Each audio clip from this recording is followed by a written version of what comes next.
Hi, my name's Lily, and today we're going to be talking about maltodextrin. Maltodextrin is a great vehicle for flavor because it has relatively no taste, even in large quantities. It's also used as an insecticide by spraying a 50% solution on insects. The solution blocks the airways of the insects, therefore causing death by asphyxiation. Maltodextrin is used for a numerous amount of things. It's used to increase volume of processed foods, thicken liquids in canned fruit, as well as thicken liquids in cosmetics, like lotions or hair products. It can increase shelf life and also be used to dehydrate foods that are eventually rehydrated, like instant pudding or dry mixed drinks, because it helps to preserve the original flavor of the product. Let's talk about what's in maltodextrin. One of the ingredients is maltose. It's a disaccharide formed with 2 units of glucose. A disaccharide is a type of carbohydrate consisting of 2 simple sugars linked together by a covalent bond. Maltose can be produced from starch by hydrolysis in the presence of diastase, an enzyme. The other ingredient is dextrin. It's a soluble gummy substance also obtained by hydrolysis of starch. Hydrolysis is simply the chemical breakdown of a compound due to reaction with water. This sounds like complicated stuff, so it must be difficult to manufacture, right? Not completely.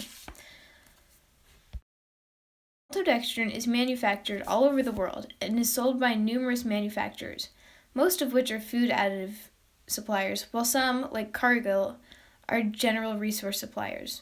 Maltodextrin is relatively cheap, but the price varies depending on what purpose you are buying it for. Here's the chemical formula for maltodextrin. You can see in the top right corner that N equals glucose units. Each atom gets its own glucose unit. Each atom can have no less than 2 units of glucose but no more than 20.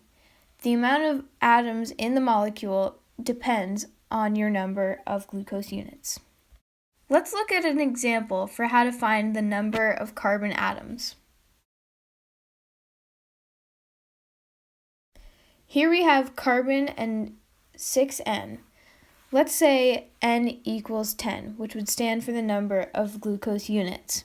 So we would multiply 6 by 10, therefore getting 60, which would be the number of carbon atoms in the molecule.